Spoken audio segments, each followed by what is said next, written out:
El presidente de la ciudad, Juan Vivas, ha comparecido en la mañana de este martes para dar cuenta del documento elaborado por el Gobierno para tratar de poner soluciones a la crisis abierta ante las acciones marroquíes que pretenden asfixiar económicamente a la ciudad.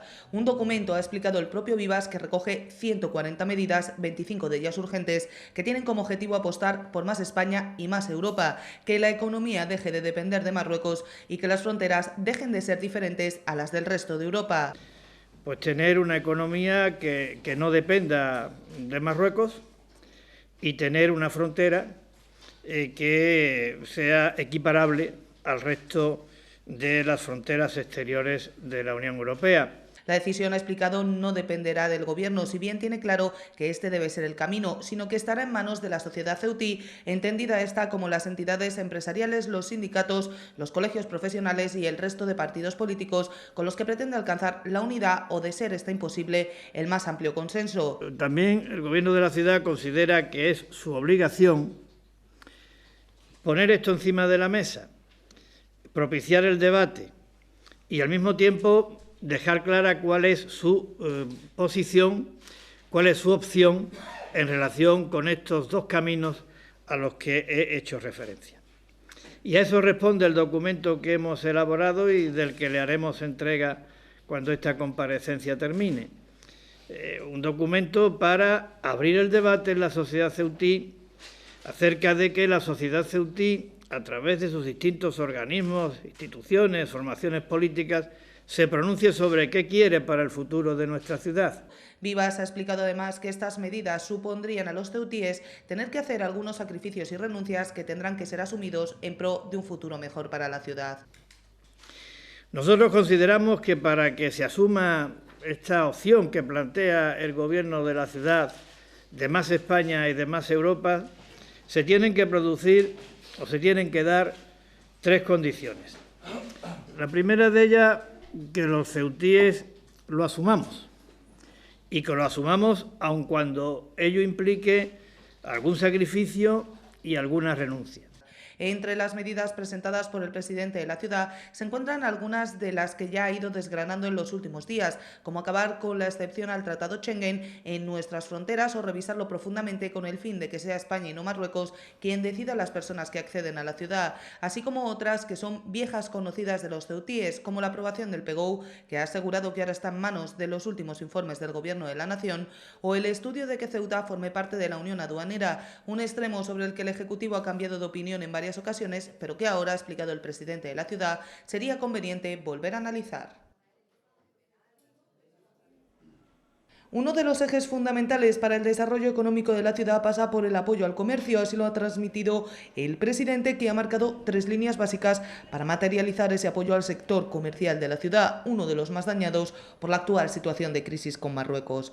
Vivas ha comenzado señalando que es necesario que los ceutíes, a la hora de realizar sus compras, lo hagan en la ciudad, un factor que se considera vital por parte del Gobierno, al igual que la necesidad de atraer a compradores peninsulares o avanzar en el acceso a nuevos mercados, como el comercio electrónico. Que los ceutíes compremos más en Ceuta de lo que lo hacemos ahora. Otra, que los peninsulares se sientan atraídos por nuestro comercio. Y la tercera, que nuestros comerciantes puedan tener acceso a otros mercados, a nuevos mercados y a nuevos yacimientos y a nuevos formatos, como es el caso del comercio electrónico. Para que todo esto sea posible, ha explicado Vivas, hacen falta 2 acciones decididas. La primera de ellas pasa por aliviar la presión fiscal que sufre el sector comercial de la ciudad, algo que pretende desarrollarse a través de una rebaja sustancial del IPSI. Aliviar hasta el máximo posible la presión fiscal de nuestro sector comercial. Y creemos que el mejor camino para hacerlo es el IPSI. Por tanto, llevar a cabo una rebaja sustancial del IPSI para que los precios de nuestro comercio sean competitivos y, al serlo, atraigan tanto al consumo local como a la demanda procedente de la península. La segunda de las medidas pasa por un objetivo largamente perseguido, el del abaratamiento del transporte tanto de mercancías como de pasajeros. También abaratar de una manera fundamental, de una manera sustancial, el coste del transporte de las mercancías y de los pasajeros. De las mercancías que van con destino a Ceuta al mercado peninsular para que sea factible, insisto, ese acceso a nuevos mercados y a nuevos formatos como es el comercio electrónico online. Y de los pasajeros que quieran venir a Ceuta desde la península. Y es que ha insistido el presidente de la ciudad durante su intervención, la raíz del problema ha residido en que durante años se ha mantenido una postura cómoda y en algunos casos justificada en la que la ciudad se sentía satisfecha con la aportación realizada por parte de Marruecos. Esa comodidad ha continuado vivaz, ocultaba que se ponía la economía de Ceuta en manos del país vecino, un país que ahora quiere acabar con las relaciones comerciales de todo tipo con la ciudad, por lo que no se puede seguir dependiendo de sus acciones. El secretario de Estado de Seguridad, Rafael Pérez, se ha pronunciado este miércoles sobre la excepción al Tratado Schengen que planea el Gobierno de la ciudad. Ha advertido que no se puede dar un paso de estas características sin el visto bueno de la Unión Europea. Las modificaciones normativas siempre pueden ser factibles, pero en este caso hay que tener en cuenta una cuestión importante, que es que la decisión no es solo decisión española, es que es decisión europea. Estamos hablando de frontera Schengen. Con lo cual, antes de realizar afirmaciones de ese tipo, quizás deberíamos ver cuál puede ser el recorrido del mismo. Tampoco se pronunció sobre la denominada crisis del pescado o sobre la conveniencia de que Ceuta entre o no en la unión aduanera, más allá de llamar a la prudencia. Sobre el destino de nuevos agentes de los cuerpos de seguridad de Ceuta no dio un número, afirmó que algunas de las 5.000 nuevas plazas de policía y guardia civil tendrán Ceuta como destino. Los procesos selectivos empiezan con la oferta de empleo público, se realizan los exámenes, una vez que terminen todo su proceso formativo y terminen con las respectivas juras en Guardia Civil y en Policía, pues se hará el reparto específico. Si me pedís una cantidad, pues no puedo aventurarme a darla, sinceramente, pero el reparto obviamente será equitativo en todo el territorio. Sobre las obras del Tarajal 2 previstas en su inicio para este lunes, tanto Pérez como la delegada del Gobierno, Salvador Mateos, negaron en esta ocasión que Marruecos esté poniendo problemas al respecto. Vamos a intentar hacerlo por nuestro paso fronterizo y ya está. Si vemos que tenemos alguna dificultad, ya veremos cómo actuamos. Tenemos un paso fronterizo que está habilitado, se van a realizar una serie de actuaciones sobre el mismo y vamos a compatibilizar el paso con las actuaciones. En la visita, que concluyó pasadas las 16 horas, participaron también el comisario general de Extranjería y Fronteras de la Policía Nacional, Juan Enrique Taborda, y el jefe de la zona de Andalucía de la Guardia Civil, el general de brigada, Alfonso Rodríguez. 2 semanas después del estallido de la denominada crisis del pescado, la situación, lejos de mejorar, empeora. La práctica totalidad de los pescaderos del mercado central estaban cerrados este lunes y los pocos abiertos se encuentran vendiendo material llegado desde la península. Una crisis que obviamente no solo repercute en los pescaderos, sino también en otros negocios, como es el caso de Francisco Galán. El presidente de la Asociación de Concesionarios calcula en un 50% la pérdida de ingresos en su establecimiento dedicado a la venta de galletas, pan, dulces o refrescos. Ahora mismo todavía no, pero vamos, sí, ya te digo que lo que llevamos de año, 50% menos de venta, un 50% menos de venta. Galán indica además que no solo no hay solución a la vista, sino que ni siquiera hay respuestas por parte de delegación del Gobierno tras el célebre plazo de 48 horas ofrecido por Salvador Mateos hace 2 semanas para una solución o una respuesta. Ninguna de las dos cosas, insiste. El poquito pescado que ahora mismo hay en el mercado es de la península, no hay otro pescado. ¿Solución? No sabemos nada. Quedaron en informarnos, a nosotros nadie nos ha informado de nada. ¿Alternativa? Sí, de la península. Pero ¿quién te informa de esa alternativa? ¿Quién te dice algo? Nadie te dice nada tampoco. Estamos aquí que no sabemos qué hacer.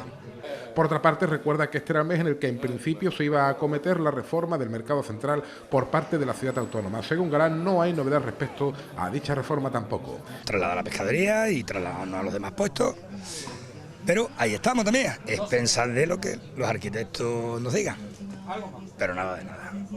Ahora mismo, abandono total. Mientras, el porcentaje de frutas y verduras llegadas desde la península empieza también a ser mayoritario. En algunos puestos que antes alternaban el 50% del producto peninsular y el marroquí, ahora el traído desde el resto de nuestro país alcanza el 90%. Las frutas y verduras están siendo también requisadas, salvo cantidades muy pequeñas, en el lado magrebí de la frontera.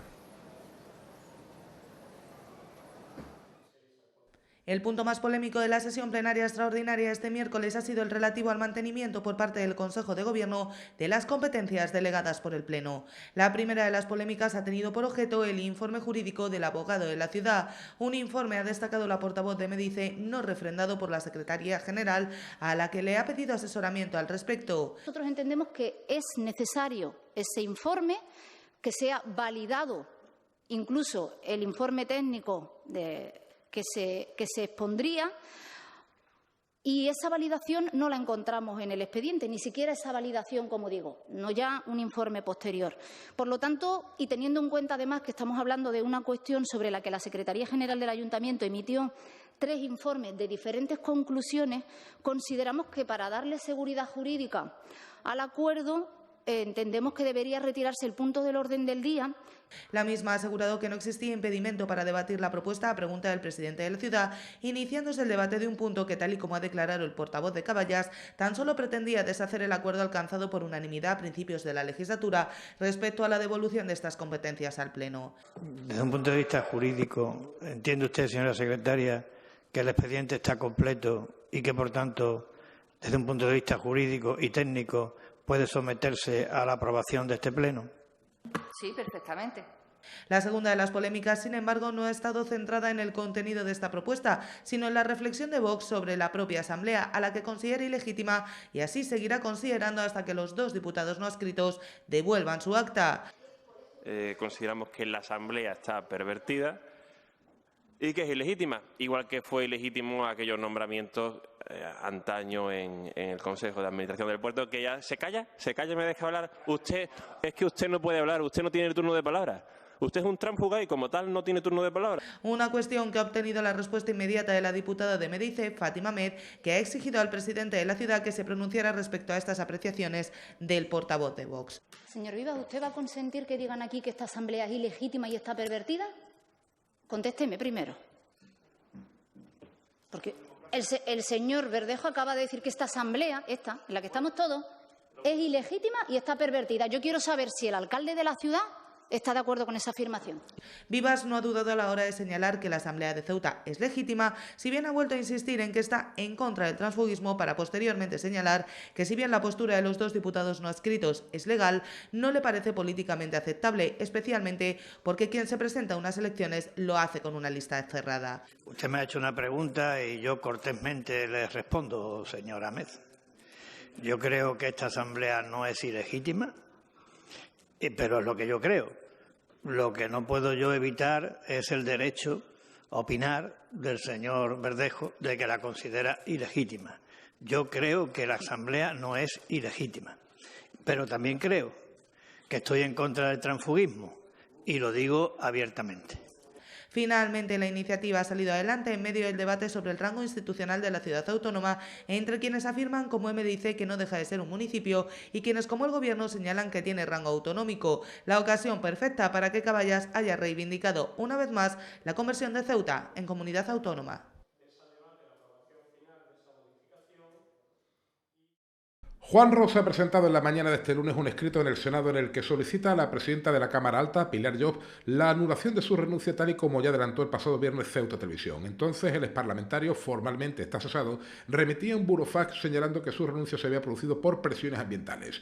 Esta tesis la sigue manteniendo en el escrito formalizado en el Senado, aunque también incorpora el defecto de formas como argumento para seguir manteniendo su escaño. Ros impugna su propio cese con fecha de 20 de febrero al no haberse notificado formalmente. Por tanto, ignoraba dicho cese, sostiene, lo que a su entender le deja en una situación de gran indefensión y absoluta vulneración de derechos.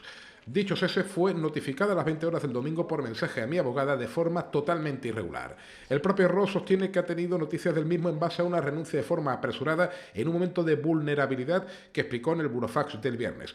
Por ello, el exmilitante de Vox sostiene que, como no obstante ha asistido a esa notificación, ignorando esta parte a qué persona ha sido transmitida, en mi impugnación solicito una investigación para comprobar quién o quiénes son los responsables de haber retenido esta información de especial relevancia. No solo eso, su abogada Nuria Gutiérrez de Madariaga ha presentado un escrito pidiendo que se investiguen las filtraciones por parte de los agentes de la Guardia Civil a eldiario.es, entendiendo que se han conculcado los derechos de su cliente.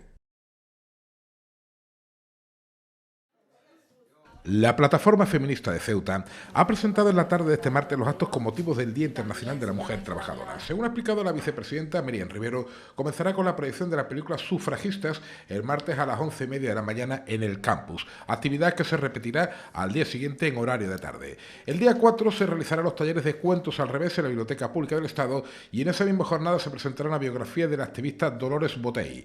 Durante todas esas jornadas se realizarán ensayos del baile de Un violador en tu camino para llevarlo a cabo el 8 de marzo. Ya el Día Internacional de la Mujer Trabajadora, los eventos comenzarán a las 2 de la tarde con una paella en la Plaza del Tokio que la plataforma lamenta tener que cobrar al precio de 4 euros más bebida del plato por no tener precisamente subvención. Con ello también queremos explicar nuevamente que la plataforma feminista no recibe, por supuesto, ningún tipo de subvención.